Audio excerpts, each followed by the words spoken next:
For example, did you know that 59% of believers, this is truth, 59% of believers, people who say they're Christians, do not believe in a literal devil. They don't think he was a person. They think he's a symbol of evil.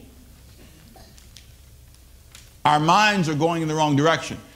Eventually it'll be 80%.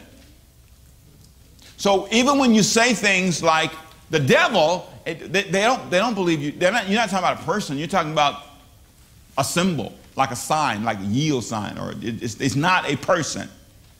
Our minds are sliding further and further away. And I think what it does is it waters down your ability to operate in faith because you're not even sure what you believe anymore. See, it's really subtle. It's really slow. Your love for God, the way it seeps out, your prayer life, the way it seeps out, your consecration, the idea of spending time with God and growing, that seeps out. And before you know it, you're a lot like my family. You're a lot like we were. You're more secular than Christian. You're more ungodly than godly. When the people that work with you can't really tell the difference. When you get angry, there is no difference. When you get tempted, there is no difference. When the percentages of believers who divorce is higher than the non-believers, it's time to take notice. It's time to pause and say, how committed are we to Christ?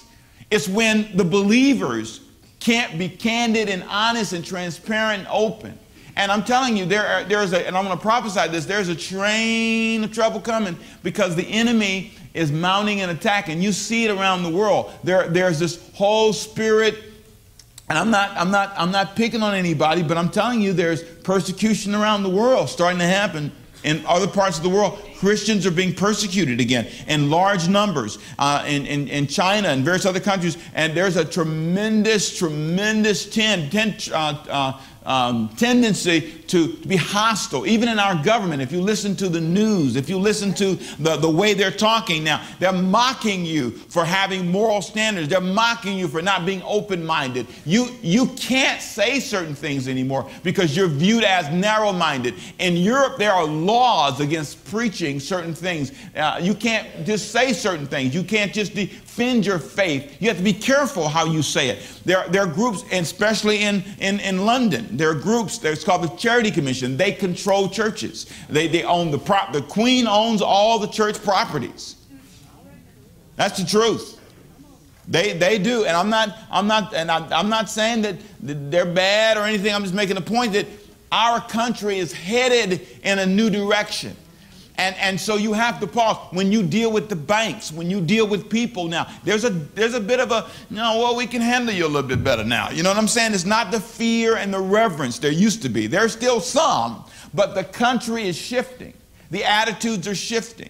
The judgments toward ministers, where they used to be highly respected, that's gone way down. Now, a lot of us brought it on ourselves. Come on, say amen. Amen. But what I'm trying to say to you is, we have people who have good minds, but we're going in the wrong direction. Now, we have to pause as a church and say, God, we can't let that happen to us. Amen. We can't allow ourselves to become people who don't know what we believe.